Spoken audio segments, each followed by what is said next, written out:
kata-kata yang punya logika. Bagi yang tidak punya logika, skip aja. Anak buah Anies meradang. Gara-gara kebijakan sang gubernur seiman membangun ribuan sumber resapan di kecamatan masyarakat, tim Anies marah-marah.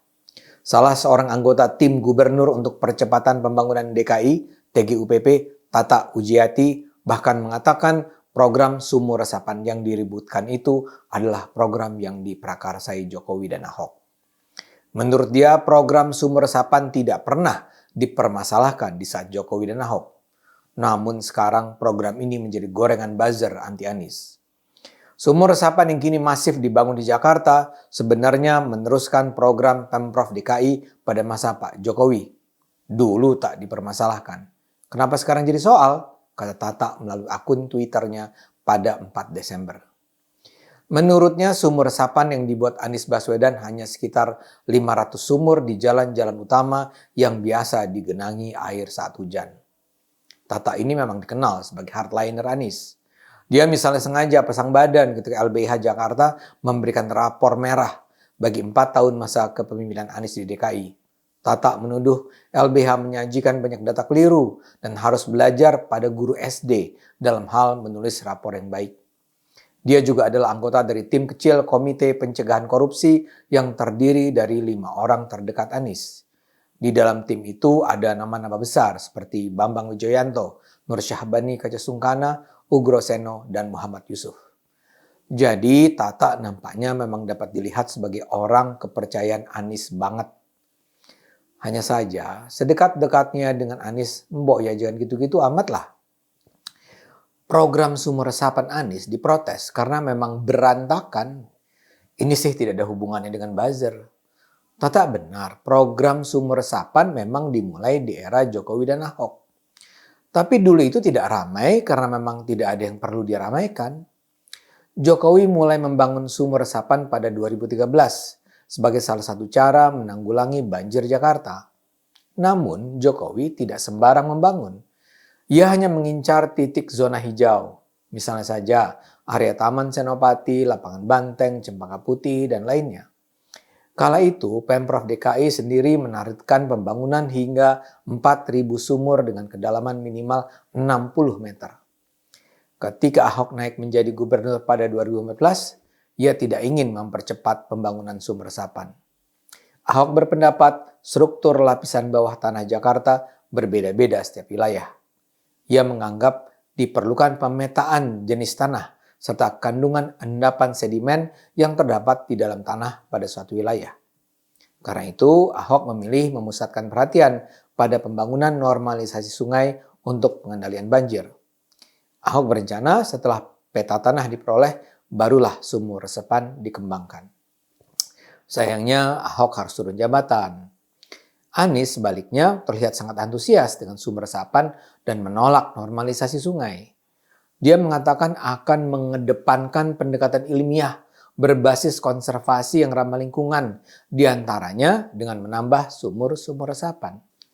Menurut Anies ketika itu, banjir di ibu kota tidak akan terselesaikan apabila pemerintah daerah sekedar mengalirkan atau membuang air ke hilir. Untuk itu, Pemprov DKI perlu menggerakkan konsep memasukkan air ke tanah demi mencegah banjir. Anies di awal menargetkan pembangunan 1,8 juta sumur resapan hingga masa jabatan yang berakhir di 2022. Target ini tertuang dalam Rencana Pembangunan Jangka Menengah Daerah RPJMD DKI 2017-2022. Hanya saja, seperti biasa, segenap rencana itu hanya berhenti di atas kertas. Pelaksanaannya jauh dari apa yang direncanakan. Perencanaannya juga terlihat mentah. Semua dilakukan asal-asalan. Pada November ini, dari 1,8 juta yang ditargetkan, baru ada sekitar 19.000 sumur terrealisasi. Pada tahun 2021 dianggarkan 411 miliar rupiah untuk membangun 40.000 sumur resapan. Tapi setahun ini baru sekitar 16.000 sumur yang diselesaikan. Dan itu pun langsung menuai banyak protes. Titik pembangunannya terlalu sembrono, kualitasnya pun buruk. Berbeda dengan Jokowi yang memilih zona hijau, Anies memilih jalur jalan raya dan trotoar sebagai lokasi pembangunan sumber resapan. Akibatnya, jalan malah rusak dan retak, rawan kecelakaan dan merusak trotoar. Deretan sumur resapan di jalan itu membuat jalan bergelombang, aspal tak lagi mulus. Selain mengganggu kenyamanan, kondisi jalan yang bergelombang juga membahayakan pengguna jalan. Sumur resapan yang dibangun di trotoar dipertanyakan kemampuannya untuk mengalirkan air dari jalan. Begitu juga titik pembangunan sumur resapan dinilai tidak efektif menyerap genangan air saat hujan. Misalnya, pembangunan sumur resapan yang ada di samping Kanal Banjir Timur KBT. Letak sumur resapan dinilai tidak efektif karena berdekatan dengan KBT. Semestinya, air hujan yang menggenang bisa langsung disalurkan ke KBT, bukan malah ditampung di tempat yang sudah jenuh dengan jalur air. Lebih runyam lagi, karena buruknya pembuatan, Pemprov terpaksa membongkar sejumlah sumur resapan yang sudah selesai dibuat.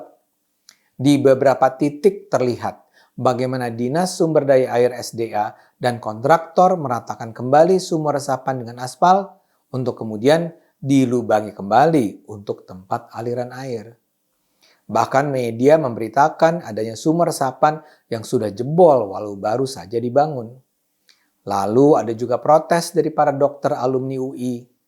Mereka mempersoalkan sumur resapan dangkal yang tidak cukup dalam sehingga justru bisa menjadi penampungan peternakan nyamuk.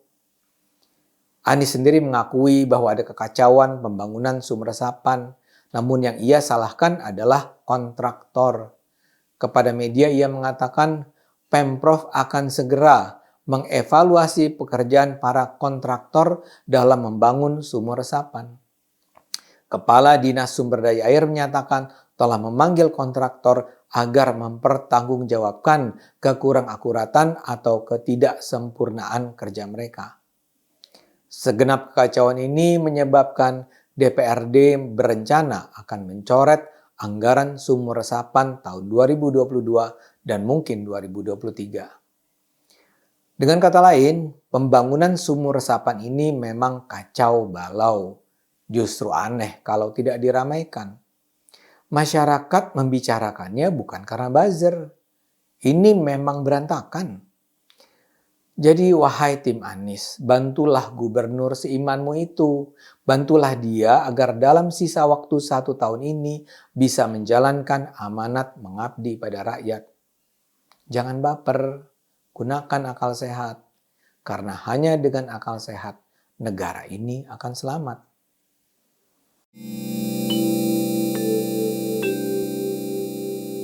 Video ini hanya untuk mereka yang punya logika. Bagi yang tidak punya logika, skip aja.